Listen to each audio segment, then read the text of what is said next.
Hello, everyone. My name is Daglas Grifin of Albany Associates, and welcome to our webinar on the challenges in moderating online comments in periods of crises. This webinar is brought to you by the Montenegro Media Institute, the Association of Professional Journalists in Montenegro, the Mediacentrom Sarajevo, and Albany Associates in the UK, and it is supported by the British Embassy in Podgorici. The webinar focuses on the context in Montenegro, where the onset of COVID-19 has highlighted problems with online comments on media outlets in general. And this includes the spread of false information through online comments, the publication of personal details, so perhaps the details of someone who is suspected of having COVID-19 or other personal details that are potentially dangerous to expose, and also the potential threat of government intervention to address this situation. These pose challenges to media organizations that are operating in the country, but these are challenges that have been seen around the world. Online comments has been something that has really been discussed in legal circles and with media outlets for quite some time. And we are very lucky to have with us Džil Filips, who is the Director of Editorial Legal Services for The Gardijan. And she will discuss how The Gardijan addresses this thorny issue. We're very fortunate to have Džil with us today because she really understands the practicalities of online moderation for a very respected and global media outlet such as The Gardijan. And she has also trained on legal issues in the Western Balkans in the past. She's trained lawyers and she's worked with journalists there, including in Montenegro. So she has an understanding of the context and a real appreciation for the environment. Džil will speak for about 35 minutes or so, and then we'll take questions for 20 minutes before she has to leave the webinar for work commitments. And then we will have Mila Radulovic of the Journalists Association, who will give a brief overview of how this all fits into the Montenegrin context and various legal issues in the country. And you will be able to ask Mila questions as well. And if we have time for additional questions after that, I am also a media lawyer who's worked on these issues globally, and we can take some more questions before we wrap up the webinar by 11:30 Montenegrin time. And before turning over to Džil, I just wanted to address a few housekeeping points in addition to the translation. The webinar will be recorded and we will post it on YouTube, and we will publicize and distribute this link so that the webinar can serve as a reference for the future. This is so that people who were not able to attend today can take advantage of it, but we do have a lot of participants today. We have over 80 registered, and I see there are at least 60 or 70 online right now. And for any questions that you have during the webinar, at the bottom of your screen, next to the interpretation icon, there is a Q&A icon for questions and answers. This allows you to submit in either English or Montenegrin written questions. And all of us panelists can see those. And you can do this at any time during the webinar. You do not have to wait until the very end. And we will select a few of those to ask both Džil and then also to ask Mila and ask at the end as we're wrapping up the session. And we will group them into, we'll ask the questions that seem to come up the most often. And we will also do the, and group them together in the interest of time. At the end of this also, you will receive an email that will include a short survey that asks your general impressions of the webinar and asks for recommendations on other themes that you might want to receive. I will note that this is our pilot webinar on this, and so please bear with us, the technical issues, but we are trying this out with interpretation for the first time, and we think we've got it down. But we would love to hear your suggestions at the end. So now I'm going to head and turn over to Džil, who has a presentation for us. So please, Džil, go right ahead. Thanks very much, and good morning, everyone, from a very wet, miserable London. England. I remember when I was in Montenegro, it was anything but wet. It was very glorious. So I'm going to now share my screen and talk through some slides. Comments are a really interesting area, and they've definitely come to the fore, not just recently, but in the last few years, because of concerns over harassment and online trolling. Most media organizations, particularly like the Guardian, recognize that there's a big commercial value in comments. Comments are seen to drive traffic, so people want to have comments, but they come at a bit of a cost sometimes. And while there are lots of plus points for comments, they contribute to debate and knowledge. People can point out errors, and they can add links, and they can vastly increase the tapestry of a story or the information around it. And it can be a very democratic process. You move away from just the sole voice of the expert journalist opining on something to a much wider group of people who can be equally well informed. But the trolling and the online harassment and the misinformation and disinformation that has come through comments is also of enormous concern. And I think in 2016, The Guardian did an online sort of survey of its comments over the last 10 years. And it looked at 70 million comments that had been left on its website over that period of time. And, you know, some really startling things came out of that. One was that out of the 10 most abused writers, 8 were women and 2 were black men.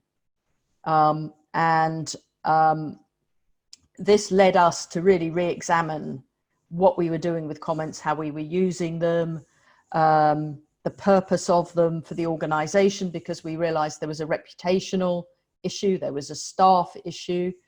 And from about 2018 onwards, we started changing the way we did comments. And I'll talk about that in a bit more detail at the end. Now, I've got slides, and I'm going to talk to slides. Anyone who wants the slides, these can be made available. Right at the end of my slides, I've got some sections on a bit more about legal issues in different places, America, Europe, Australia, how hate speech works. But I'm not going to talk to those. I'm going to concentrate on the practicalities of things today. So I'm going to look at a little tiny bit on terminology, just so that we're all clear on what we're talking about. And then I'm going to look very briefly at legal liability, but you need to look at legal liability because that has to inform how you're looking at moderating your comments. And then we'll look at some of the different models that there are around. And then I'll finish with a little bit about The Guardian. So in terms of terminology, people talk about comments in various different ways. They use the term below the line comments, user-generated comments, third-party comments. There can also be comments where, for example, The Guardian has a Facebook page and a YouTube channel, and we put our articles onto those pages. So they're hosted on a third-party site. But there are also comments below those articles. And so that's what we're talking about here. They can be people posting on sites, but they're essentially not things that the organization itself is directly looking at publishing and having its lawyers go through in the way that it does with articles above the line, if you like. So that's what we're talking about, or what I'm talking about anyway. So just moving on to sort of areas of legal liability. Again, very briefly, I'm not going to dwell on this in too much detail, but it is important because it underpins the issues that people need to be thinking about when they're looking at how they're going to moderate things. So the first thing to think about and remember is that these things are global. It's very easy to think, well, I'm an organization in Montenegro or in the UK, and that's where my audience is. But the reality is, with the internet and the web, anyone can be downloaded and read anywhere in the world. So there's a global issue here. And, you know, as a lawyer, I can't possibly know the law in every country in the world, much as I think as lawyers do, that I can be across it. I can't. So you have to be aware of that there's a risk. And sometimes you have to therefore think, if I'm publishing an article that is focusing on a particular country, I need to maybe be thinking about who's going to be commenting on that article. It may attract people from a particular country. There may be a level of debate that's different to how it would be if it was just in the UK. So there are these considerations just because of the global nature of where things can be read and seen. The second thing I think to remember is that as a publisher, the Guardian, for example, is liable for what we publish, but we're also liable for what we publish on our site. And although there are nuances around, for example, as we'll see in a minute, particularly the US, I think if you start from a perspective that you are going to be liable, morally, legally, however you like to put it, for what you publish, and that includes the comments that you allow to be put below articles. There's lots of argument around that, but if you start from that premise, it's a pretty sensible place to start, because that then informs how you look at this. You look at this holistically as a whole thing. And you know, you can be liable for all sorts of things. You can particularly be liable for hate speech, and hate speech is pretty much what we lawyers would call strict liability. There's no defenses. If you put it up, it's unlawful and you have to take it down, but you shouldn't have put it up in the first place. Hate speech is a particularly difficult topic because the definition of it is very unclear and it varies from country to country. Some countries use it politically to exercise political control against opponents. In other cases, it's a sort of historic issue around Holocaust denying, for example, genocide. There are all sorts of sensitivities, but in most countries, hate speech is a crime, and globally, it's a crime. And then you've got issues that may be more common day-to-day ones around defamation. If you allow people to publish slurs about people, then if people are putting comments of that sort of nature, there's a potential defamation risk. Ditto with privacy. You mentioned, Doug mentioned in his opening about the publication of personal details about people and their health. That's clearly private information. If you were a publisher above the line, you would be thinking about what you were doing there. People don't always appreciate the consequences of publishing their own data, let alone their families or friends' data. There are copyright issues. Copyright's a particularly complicated area these days on the internet with regards to the status of hyperlinking to things. Users put lots of links into things. So there's potential copyright issues. And this is the last bullet point on this slide is more really a UK related issue. I don't know the extent to which it occurs in other countries, and it may be something that Miller's going to be able to talk about. But in the UK, we have quite a lot of control from courts around what you can say about ongoing court cases. And again, as newspaper lawyers, we know about these things, but the general public may not be so familiar with what they can and can't say about things. And so that sort of thing can also be published. So there's quite a lot of sort of scope for legal issues around comments that people post. And then I just wanted to add a short bit about the jurisdictional differences that inform different approaches to moderation. So in the US, for example, where because of the First Amendment, there's very high speech protection, it starts from a very high premise. The Section 230 of the Communications Decency Act, a very strange title, but it effectively gives complete immunity to below the line comments. And not only does it give complete immunity, but it allows a certain level of intervention by a publisher or editor in those comments and still maintaining immunity. And that's what they call the sort of Good Samaritan doctrine, is how that's been described. And that effectively came from a good starting point, which was that it allowed people to intervene in comments and moderate them without the risk of being liable. So the idea was that it encouraged people to go in to the comments and manage them. But the reality is that where that's left things is that they've, people just let any sort of comments run in the States. And if you go on to comment discussions on, even on sort of fairly reputable newspapers in the States, some of them are pretty unpleasant. And it's really because of Section 230, and Section 230 has come back into the spotlight in the States. They're looking at it again.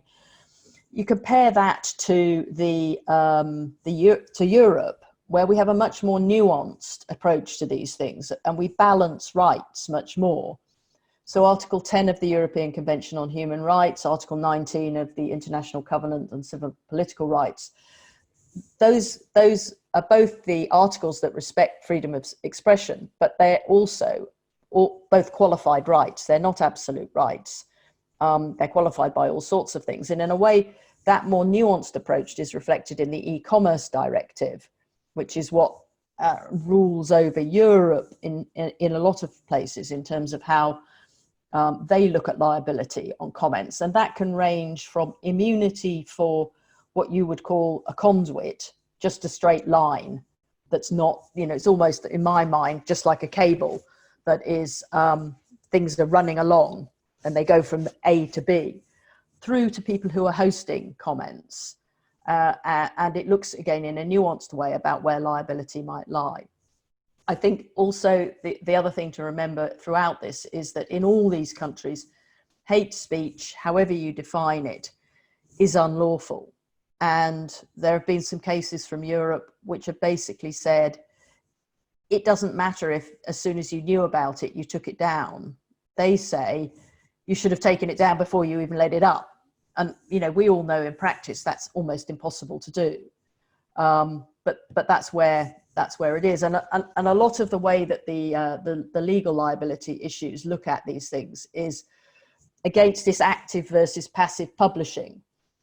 And one hopes in a way that in terms of legal liability, you get to a place where for comments below the line, it should be a notice and take down type thing, that, when you know about things, you act quickly and you take things down. But the reality is we're not there yet, and certainly not in any sort of level of consistency. So that's all I was going to say on the jurisdictional issues. So I'm now going to look at some of the different approaches that there are to managing comments and moderating models, if you like. And I mean, none of this is rocket science. You'll all sort of be able to work this out for yourself. But the real dilemma is, do you moderate or don't you? Because if you don't have a model like the US, where the Good Samaritan intervention is not protected, if you start moderating, you're starting to engage, you're starting to control. And in a lot of places, they'll see that as meaning that you should be legally liable for what's involved. So there's a view that if you don't moderate at all, you stay well away from it, that then you can have immunity. But that means that, you're not letting things, you're letting things go that maybe you don't want to let go. So you're looking at a variety of things from no moderating, pre-moderating, post-moderating, or mixtures of those things. And there are pros and cons in that. If you moderate, you have editorial control. And that gives you a level of integrity. You can reflect the values of the organization if you're doing your pre-moderation. You can only let comments through that you agree with. You can do whatever you like, but it's extraordinarily heavy on resources. And certainly it's one of the things that's informed some of the decisions the Guardian's made about how it moderates. And if you have moderators, you need to have training because you need to have consistency. So you need people to be making the same decisions on the same information. You need to make sure you've got probably round the clock moderating. The Guardian has the advantage of that we've got bases in Australia and the US, both on the east and west coast. So we can have people who are up in their normal time zone who can look at these things.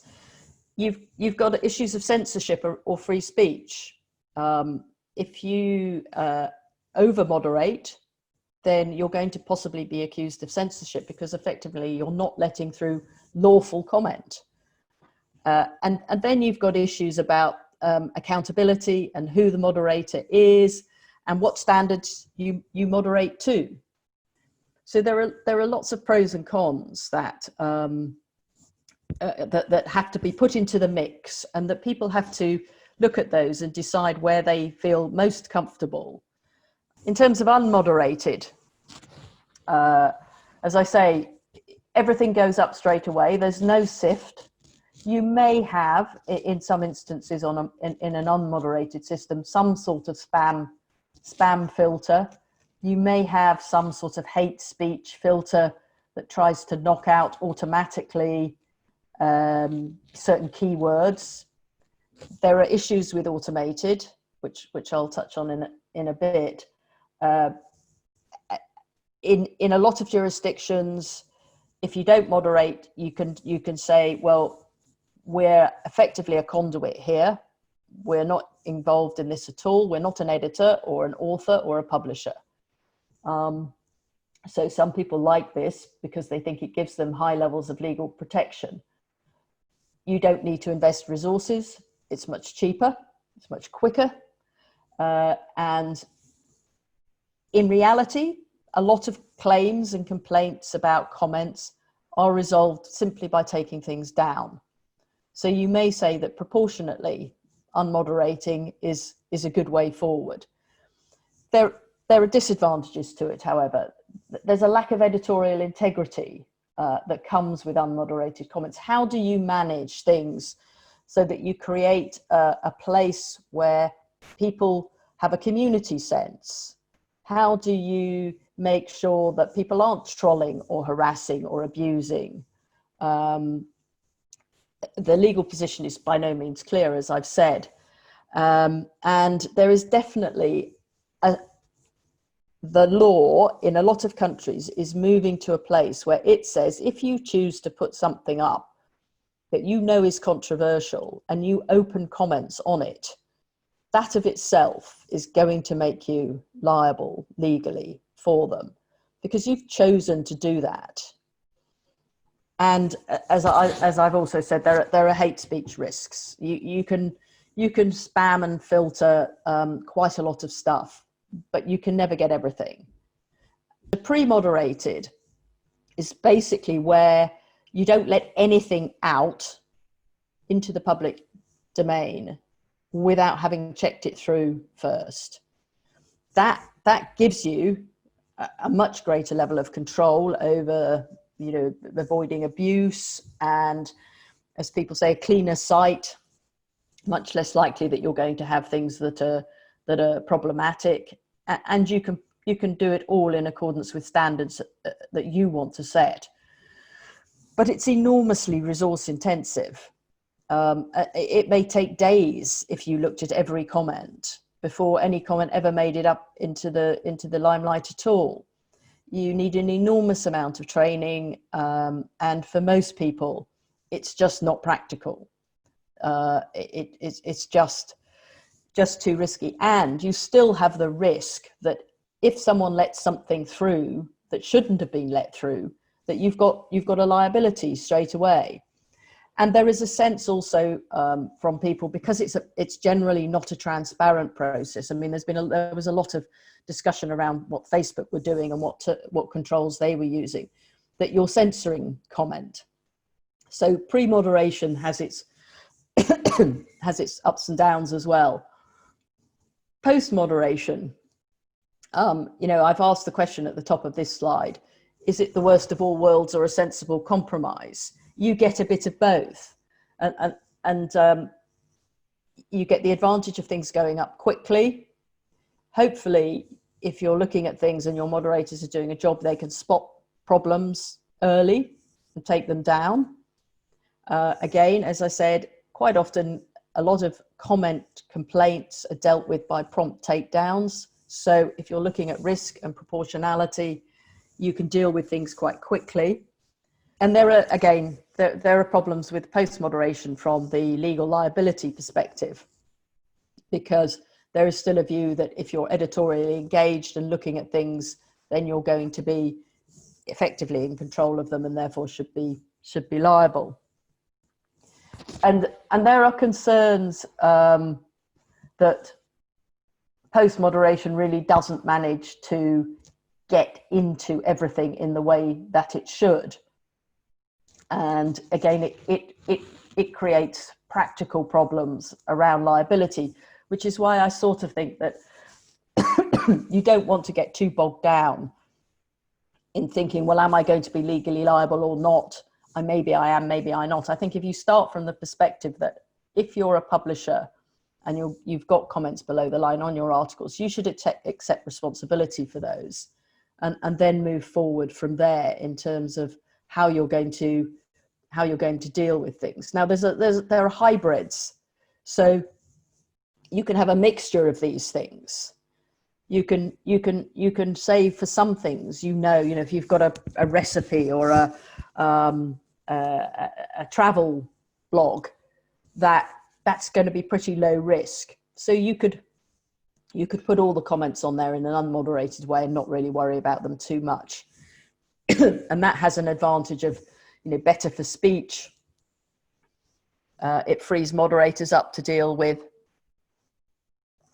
riskier areas, and in most systems you could switch an unmoderated thread to being moderated if there was a problem that had suddenly come up that no one had spotted. And then you have pre-moderation for very risky things, and you do a bit of post-moderation as well with other things, so that none of these things are of themselves a single model. There are hybrid versions of all of them that you can put together. I put this slide up because I think it is quite interesting. The end of this process is, what do you do about complaints? And what some people do is they try to avoid complaints by having filters that just are anticipatory and take things down before they've even got started. Most people will be looking at some sort of notice and takedown process. I was just going to say that there are various different approaches to managing complaints as well, that again feed into the model of moderating that maybe people are looking at. And some people will have sort of a very heavy filter system, so they try and avoid getting allowing any comment out at all that is going to be potentially problematic.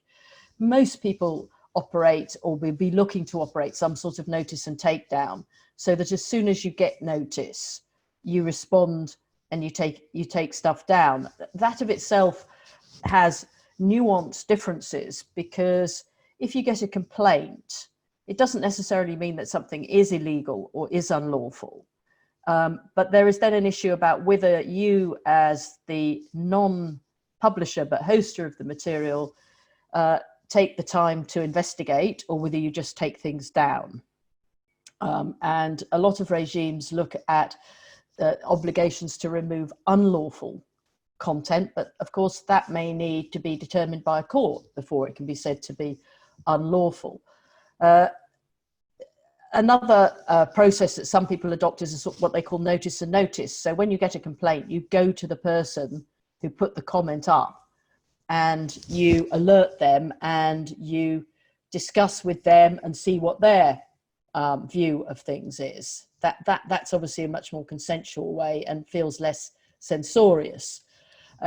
There's a notice and graduated response, which really looks at repeated infringers.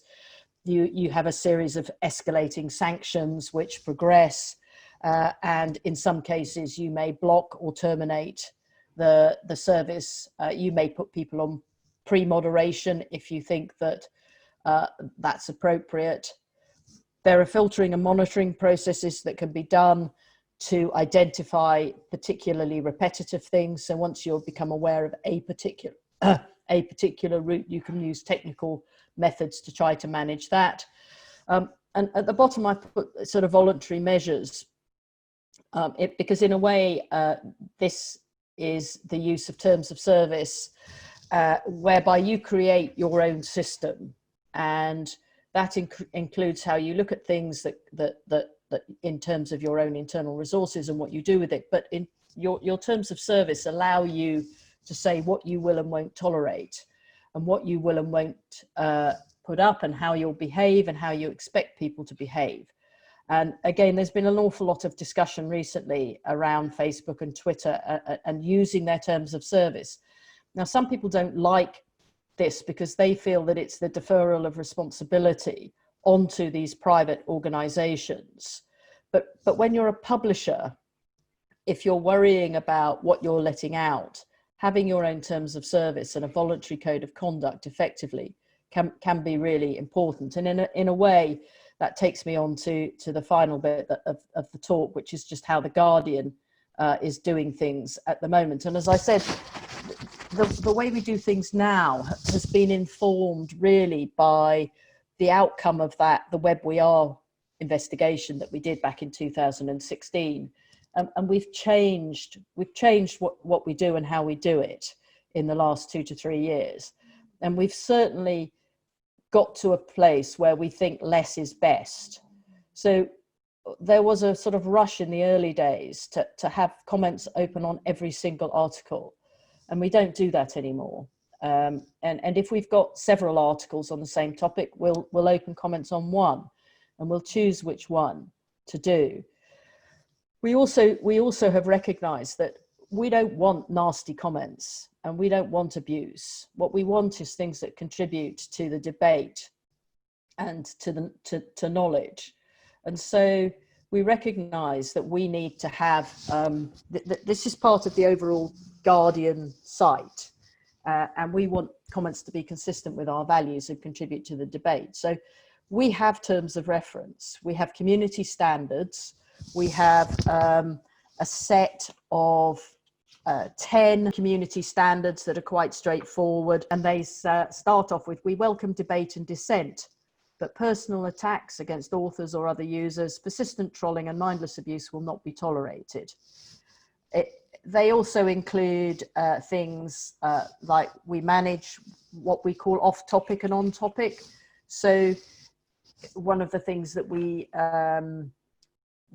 say to people is that they have to stay on topic and they can't go off onto other irrelevant things. That allows us to manage the content, but also it stops people sometimes, if they want to publish stuff on a particular article that comments aren't open on, people try and find other articles and just start posting them. And what this allows us to do is we can then manage ourselves. We say, this doesn't adhere to our own standards. And so it doesn't matter that you might be able to say this on another site or somewhere else. You're not going to be able to say it here. And so we have those 10 basic standards. And then we have a lot of detailed information that we try to give people to explain why we're doing things. We have a registration sign-up process with an email validation process, just so that we try, it's never possible to stop people opening endless new email accounts when you block one. But by having the email validation process, that allows us to have a certain degree of control over the commenters. Everybody has to have a username. As I say, we look very carefully at which articles we open comments on, and we don't open comments on everything by any means. We've also now encouraged the author of the article above the line to be actively involved in the below the line discussion, because that helps it keep its direction. Commenters appreciate it. It works well as a community exercise. We have a trained moderation team. As I say, we've got the advantage because we've got offices in Australia and on both sides of the US, that we can run a 24-hour set. We also identify the more and the less legally problematic, and possibly even if not legally problematic, areas where we think there will be high levels of comments. And moderators look specifically and scrutinize those comments. There may be other threads where they are just doing a more random checkup from time to time.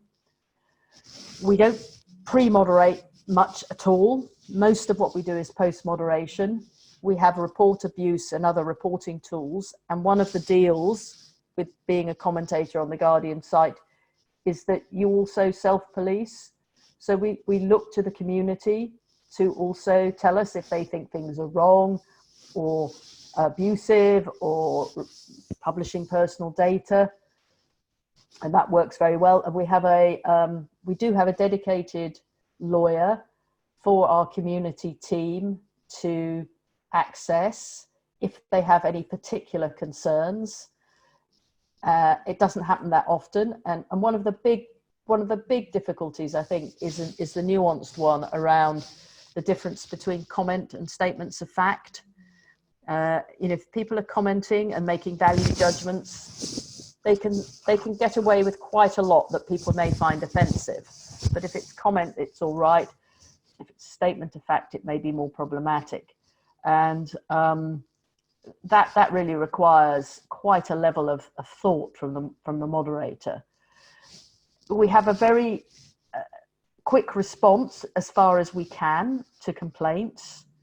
So we do escalate things pretty quickly and look at them and take decisions on them. We don't edit comments. So if there is, quite often, people will post quite a long comment that may have in it some tiny bit that's problematic, but we're not going to go and take that out and say the rest of it's all right. Again, that's too time intensive for us to do and starts meaning that we're editing people's remarks, a bit like the letters page might do. And we have an escalating process of dealing with people that we identify as problematic, from placing them on pre-moderation to removing or hiding their comments to ultimately banning users. So I'm going to stop there. As I say, on the slides, and these can be made available, I'm sure Doug can circulate them as people want. I've also put in at the end a series of just short notes on different jurisdictional approaches to legal liability. We've had a question that I think is a really good one, and it was one actually, Jill, that I already had. I really enjoyed how you went through the different possibilities, the pre-moderation, the moderation. You talked about flagging, the ability for users to flag comments and things like that. I thought that was all really useful. It showed the kind of toolkit that people have at their disposal and that they can choose from. And often that choice is based on resources they have available. They can't pick the perfect solution. Someone asked how does the Guardian deal with comments, or does it deal with comments on social media platforms? So let's say I'm on Facebook and I like the Guardian, and therefore every once in a while an Guardian article comes into my Facebook feed, and then Facebook users start outside of the Guardian platform commenting on things. Is there and do you feel that there's some sort of a responsibility you have? And B, how do you address it if you do feel some responsibility for it? I mean, this is the question of the moment, partly because of a case in Australia called Voller, where exactly this point has come up, and various Australian newspapers and news organisations are at risk of being found to be liable for defamatory comments on their Facebook pages. Now, the traditional approach to this was, I guess, the classic, it's not on our site, it's on Facebook, it's nothing to do with us, it's a problem for Facebook.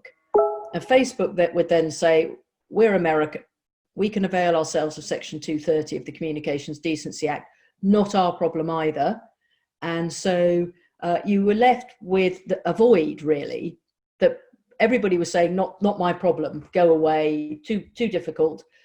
when we started looking at it, we said, well, okay, we may not be liable as a primary publisher, if you like, as the first port of call, but probably if we start knowing about these things, we have got a liability legally. And then we were saying, well, if we have a set of terms of reference on our own site that manage how we want to behave and we want our commenters to behave, why would we not have that on a third-party site? The answer is that obviously, it's harder to manage. It's much more resource intense. And I think that there isn't an easy answer. What we do now is two things, really, Doug, to your question. One is that we look quite carefully at what articles we put on Facebook. And we try to avoid putting highly controversial articles there without taking on board the fact that there may be issues arising. And the second thing is that we're very responsive to complaints. So either through us or through Facebook, we hope that we get to know about problems and that we can get in there and sort them out. There are a limited number of range of tools that you can have with Facebook. You can close comments down. So this is an evolving area, and this is an area where people are still talking to the social media providers, to Facebook and Twitter, about where the balance lies in this thing. And I mean, I know from the Guardian's perspective, our YouTube channel drives a lot of traffic. It's very important to us, but we don't manage the comments below the line in the way that we would on our own site. No, we'll just continue to go, and then I want to make sure I give Mila a chance to Yes. talk. So maybe we'll go for an extra, 10 minutes or so past what we thought about, because people are asking really specific questions, which I think will help, them to make some determinations under some legal provisions in Montenegro. And I think that's really important. So I have Jadranka here who says, thank you for the excellent presentation.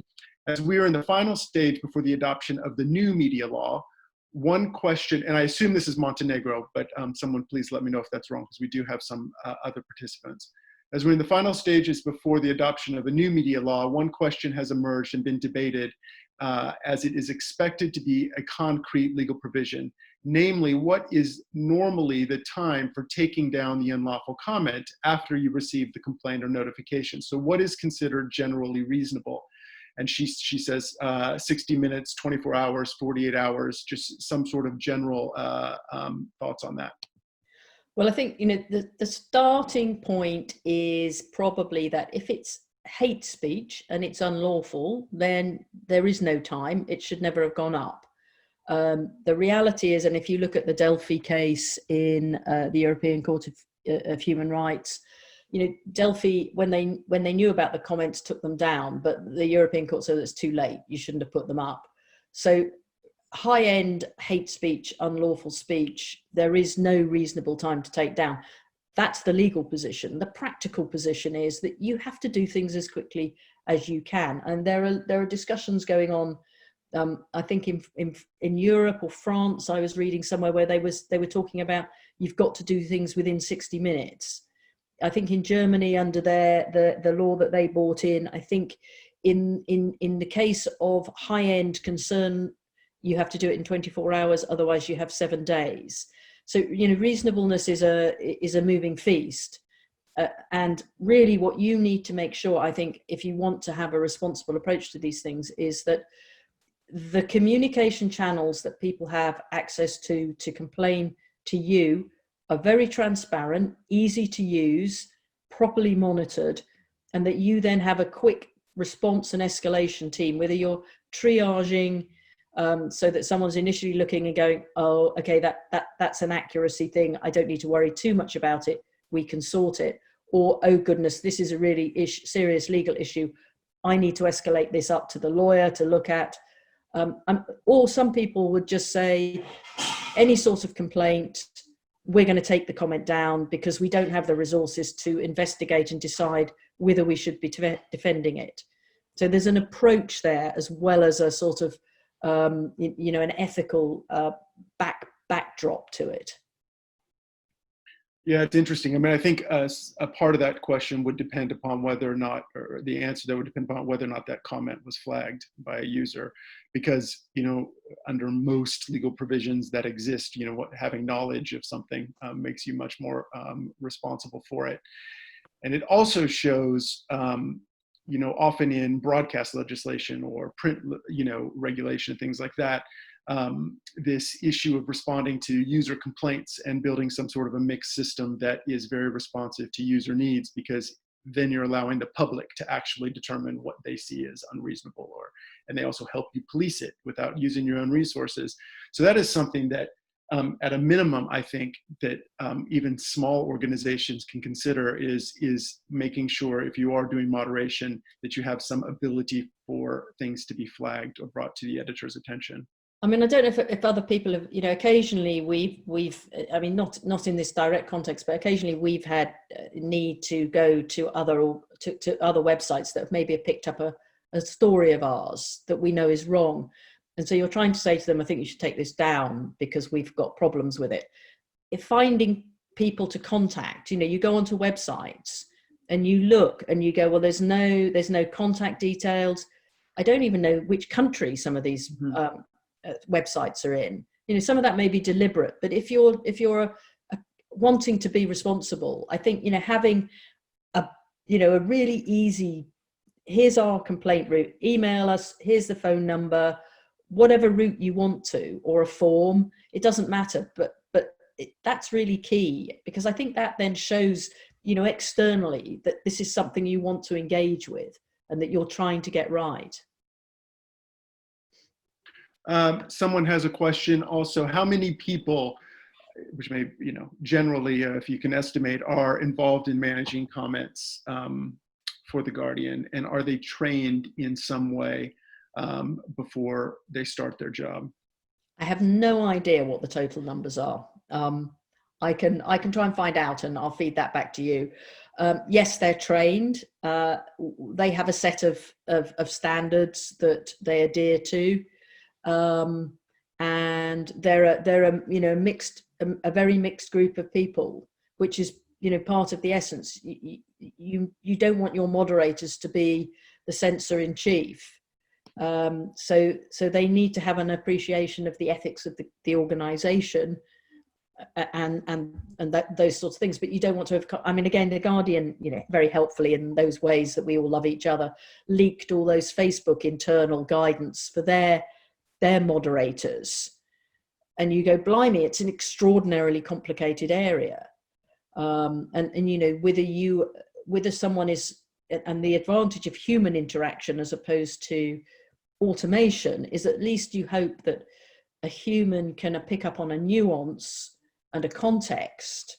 So, you know, whether you've got an ISIS video that's a part of a news report as opposed to a propaganda terrorist exercise, or nude in art as opposed to pornography, you know, the moderators can offer a really important and it allows speech and images and information to remain up that otherwise might come down.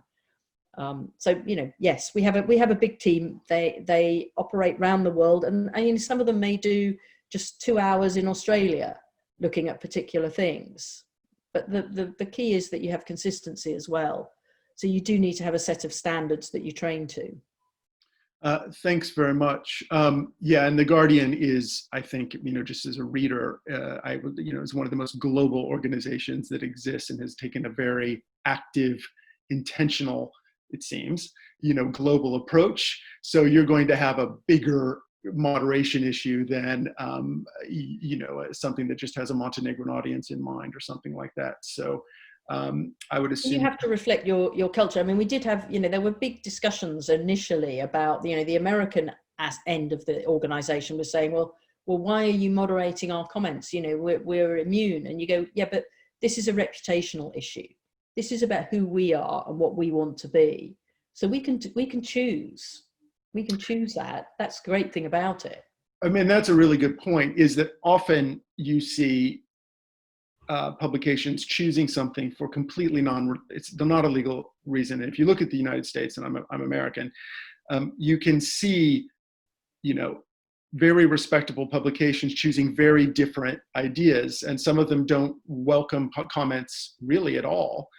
Some of them let it be a complete free-for-all, and then some do some moderation, and it seems to be based on what they would like their comment sections to look like, as opposed to any sort of response of a legal nature or trying to fit into some sort of a legal framework. And those similar choices could be made in Montenegro. I mean, you may feel it's generally nice to have give users the chance to comment, but if the comments aren't leading to anything that is interesting, it's just a source of vitriol and hate speech and these kinds of things, then an American publication would maybe just decide not to allow them. But that's not a legal censorship. That's a commercial choice.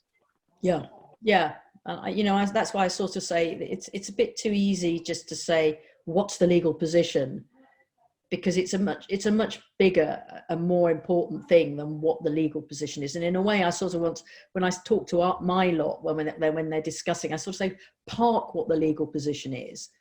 As I say, let's assume we're liable for this.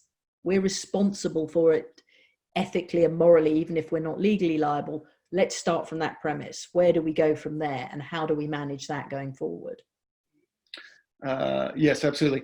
Can I ask a question? How do you mentioned the 10 points for the editorial, the guidance for commenting, and these are for users, to, people who are potentially going to post.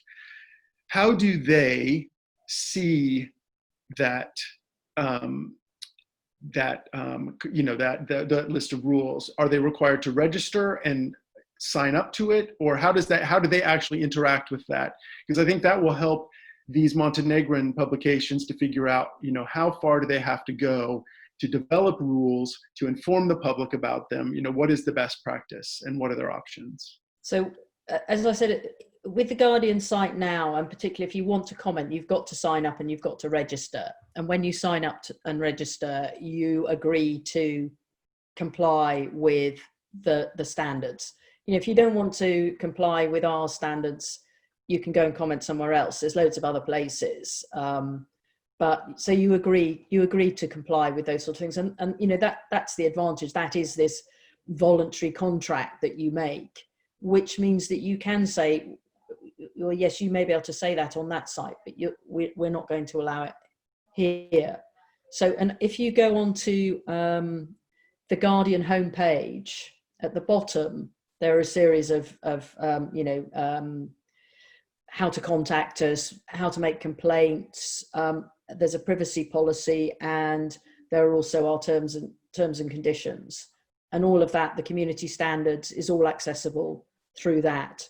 So it's quite transparent and relatively easy for people to see. I mean, one of the things we have increasingly an issue with at the moment is people regretting comments that they've made. So they want them taken down, or they want them anonymized. And of course that's quite complicated, because if you take down a comment, quite often there's a thread attached to it. So, you take that, you take the whole thing down. What do you do with it? How do you anonymize people? There's endless new problems that you hadn't anticipated, that you're constantly having to look at and try and come up with solutions. But I think having a set of terms that are transparent, again, that people know what they are, and you're doing, as lawyers would say, entering into a contract here. I give you this, you give me that, and we go forward to this in a mutual way. Thank you very much. We have a question from Sergey, who I know is a local lawyer, who's interested in these issues. He says it's often hard to, as a lawyer or a media outlet, to make the distinction between hate speech and legitimate political debate. And he asks if you have some guidance. I know it's a touchy issue and it's a difficult one, but if any thoughts you could provide would be really nice. I really don't have any guidance, other than you have to look really closely at context. And as I said, we have the moderators can escalate things to a lawyer in certain situations, and then quite often there will be a discussion between more than one person. It's one of those things that collaboratively quite often is, you're looking at context, you're looking at, again, if you're looking in American terms, what's the Brandenburg test, an imminent threat of violence? If someone is inciting violence, inciting hatred. But I think that one of the ways that we sort of try to sidestep round that is that, if I can find the wording, we say we will not tolerate racism, sexism, homophobia, or other forms of hate speech or contributions that could be interpreted as such. So we try to give ourselves a little bit of wriggle room around could be, which because some people are going to say, well, it isn't, you're wrong. And we go, well, this is our interpretation. So, we give ourselves the power to say, you may disagree, but we think it could be. And I think there's a couple of other bits where we try to sort of allow for that little bit of, so we're not saying it is or it isn't. We're saying it could be perceived as. And that's also the test of a lot of discrimination around, certainly the UK test on discrimination is quite often what's in the eyes of the beholder. The beholder may be oversensitive, but you've still got to take that into account. So again, I think if looking at the terms can help you do that. And another way that it comes up is sometimes we get threats to the moderators. The moderators get people saying, you took my comment down and I'm going to come and get you. I know where you live. And you're looking at those again saying, well, okay, this is very nasty, but is it an immediate threat? It's all about context and nuance and trying to make a judgment call. And that's not a perfect process. Thanks for that. I have a follow-up to that. We find in America that often these things, we were talking about discrimination or hate speech, are really litigated in public, not in court. And what happens is you find, either special interest groups or, other media organizations, they start to raise this in the public discussion to where the media outlet eventually feels it either needs to stand by the publication or apologize for it or remove the comment. Based on public pressure and often advertising pressure, and nothing to do with its commercial decision once again. So there is an awareness element to this as well. If there's a publication that is particularly problematic and raising hate speech, then public pressure and other media organizations talking about the issue can help to assuage that. And that goes to another question someone asked, there's a European directive on from the European Commission on disinformation, and platforms are supposed to adhere to them. And she's asking, what can journalists do? I would assume the answer is just raise attention to it and talk about it, because these are big organizations that move slowly, but without the awareness and without them knowing it's an issue publicly and locally, they're not going to probably act that much on it. I have one more question, which is, you mentioned that sometimes you do not allow comments to be open.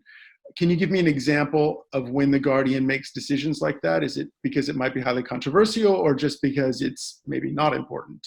Do you have any examples of that? Well, in a very particular UK context, which again may not be relevant, but we have some very strict court reporting laws around ongoing court cases, active court cases. So we have a pretty blanket rule that says where there is an ongoing active court case, and that starts from when someone's arrested, we're not going to allow comments under articles about those stories until after conviction. Now, that's a pretty much blanket rule because of the way our contempt laws are. When there have been particularly controversial, high-profile court cases, say involving a politician or something of enormous public interest, we have taken a decision to open comments on one piece, and they are very carefully looked at. We still post-moderate, but they're looked at by a lawyer and a moderator because they can manage that in that process. So there's that side of things. There's, if you know that someone is writing something, I mean, a particularly difficult area is writing about trans issues.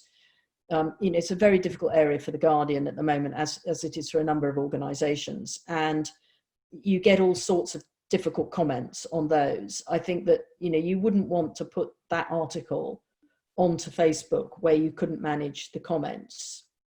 You might want to give very careful consideration to how you moderated comments on it on your own site.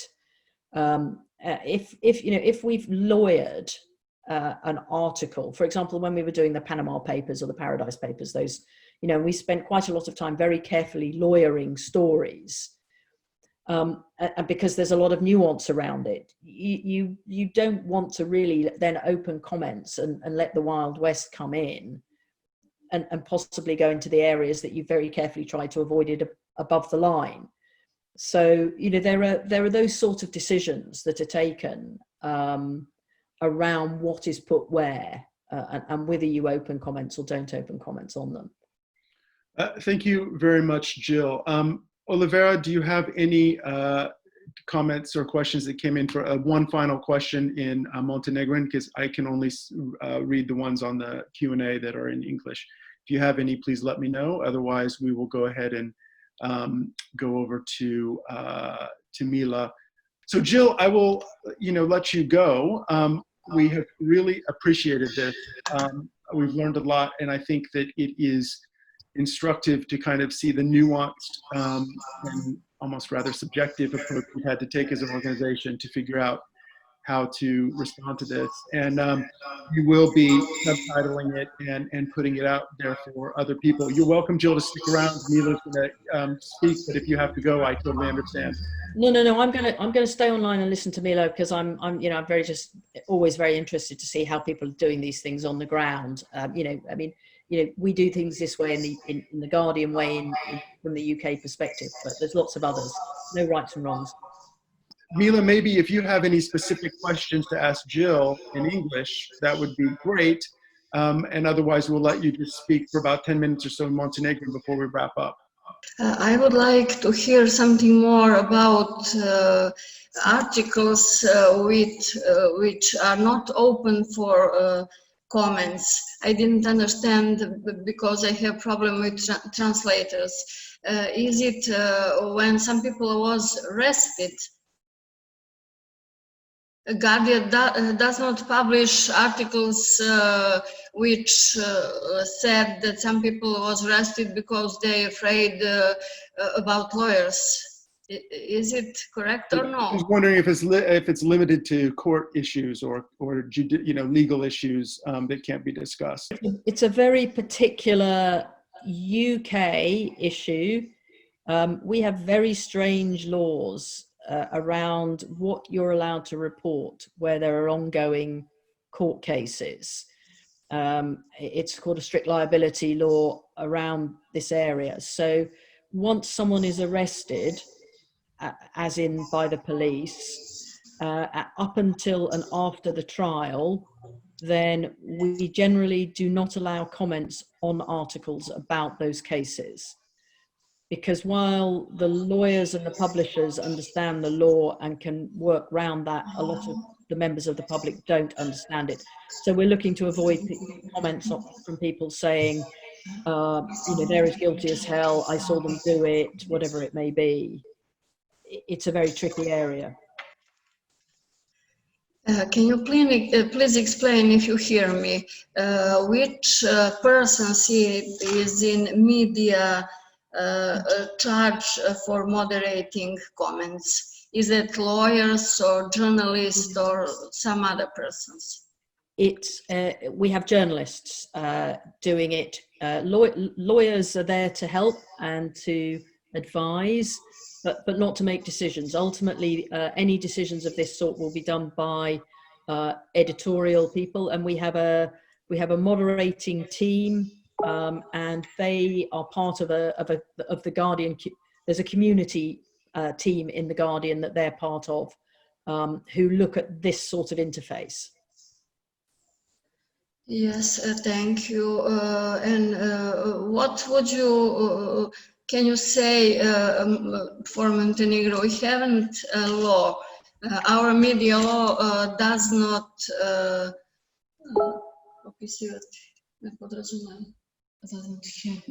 does not have article about these things. We just have some practice from Europe Court of Justice or some practice from European Union. How we can do this thing? Do we have made some special law, or we can practice just something like Gardijan? I mean, as I say, for me, the starting point should be there are no straightforward, easy answers to when you are going to be liable for comments. Different countries take different views on that. It's far easier to start from the premise that you assume you are liable, and you then operate a system that says, okay, assuming that we are liable, what sort of comments are we going to allow? How are we going to manage it? If you want to try to avoid liability, then the real simple answer, and certain organizations have done this, is you don't have any comments because it's too complicated. And the last thing you really want to do is spend a lot of time and money arguing over that sort of thing, when, as a publisher at any rate, you want to be spending your money on your publishing. So the comments are a really important part of that, but there's also a proportionality risk assessment that I think you do when it comes to these things. So the fact that there's no law straightforwardly dealing with this, I wouldn't get too worried about. I just think in Europe, we know what the European Court of Human Rights has said in Delphi and in a couple of other cases. There's a Phil in the Sweden case, and there's a Hungary case where there are little nuances around these things. But people are looking. What no court likes is leaving people without a remedy. So the fact that the Guardian may say it's not our problem, it's Facebook's problem, and Facebook say, well, it's nothing to do with us, we're American. Courts don't like that, so they're going to look to make people responsible where they can find them. And if you're an organization in Montenegro and it's a Montenegrin court, you're an obvious target for it. So whether you look on yourself as a primary liability or a secondary liability once you have notice of things, I think I would just sort of, assume that and then look at being responsible around it. Some media and some media owners have a dilemma about responsibility for comments. In what cases media are responsible for comments? And is there some situation when media isn't responsible for comments? Well, media does not agree, about these things in Montenegro. No. I mean, I think my last answer really is the same to this one. You can look on legal responsibility, or you can look on ethical, moral responsibility as an organization, and there are different approaches. America's different to Europe, to Australia, and it's. You will in certain situations be held responsible for comments. That's the way it is. Yeah, I understand. Thank you. Mila, did you have anything else you wanted to either ask Jill or to address to the audience? We still have a lot of participants online, and I didn't know if this is a chance for you to reach out to some lawyers that we have online, and also some of your own members of your association, perhaps other journalists. So please feel free to say whatever you'd like. Maybe either ask Jill some more questions or take 3 to 5 minutes to address the audience.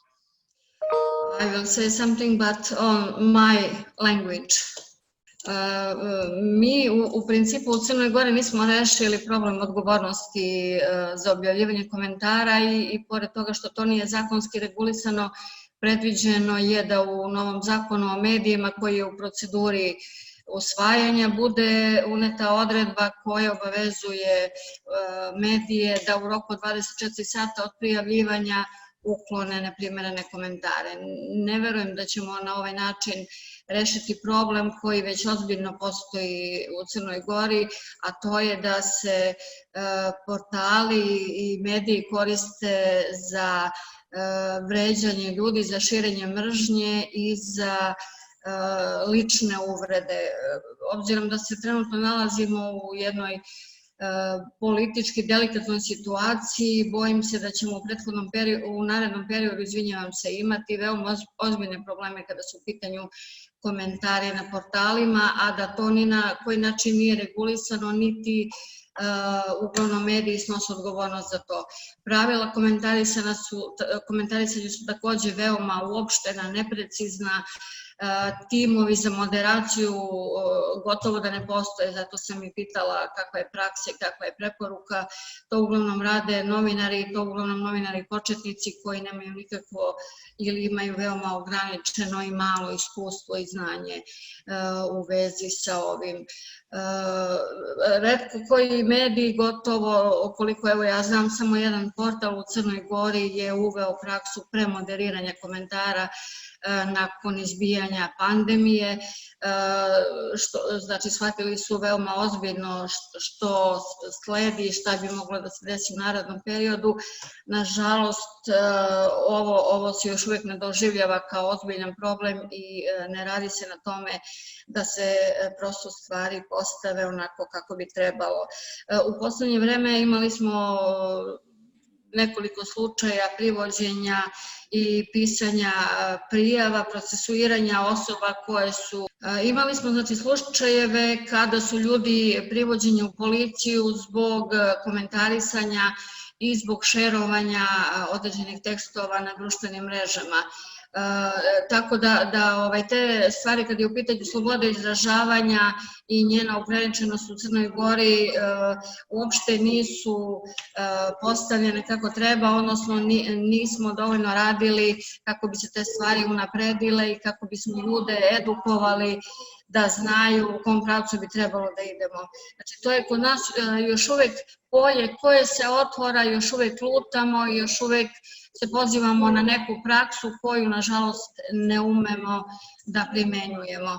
Tako da se nadam da ćemo u budućnosti, makar kad bude otvorena rasprava o novom zakonu o medijima, mnogo ozbiljnije shvatiti ove stvari i razmišljati o posljedicama koje donose i sloboda izražavanja koju mi ovdje tretiramo kao apsolutno pravo i činjenica da se komentari na portalima koriste za širenje mržnje, ide se dotle čak da se ljudi lično vređaju, da se iznose neki njihovi lični podaci.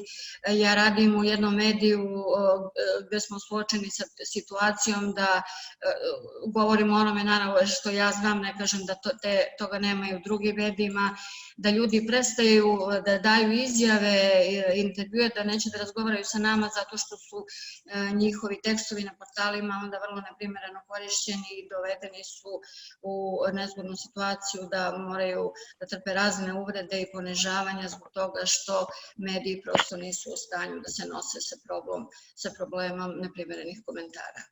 Okay, well, thank you, Mila.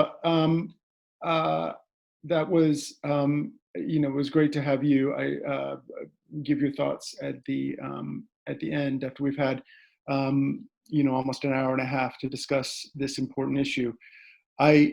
I want to, and Mila, if you need to interject at all, please unmute yourself and either come on video or there you are, you're unmuted. If you have anything else you'd like to say, please, of course, do so. So it's almost 11:30. I want to say thank you very much, Jill. We are extremely appreciative of your time. We know you're very busy. We know that everyone is kind of working from home, particularly in the UK still. And we know that you probably have many calls and many things to do all day, and we're very grateful for your time. And I'm also grateful for Mila's continued support on these activities. And we will continue to try to have webinars, and we'll try to get to the bottom of the interpretation issue. So thank you.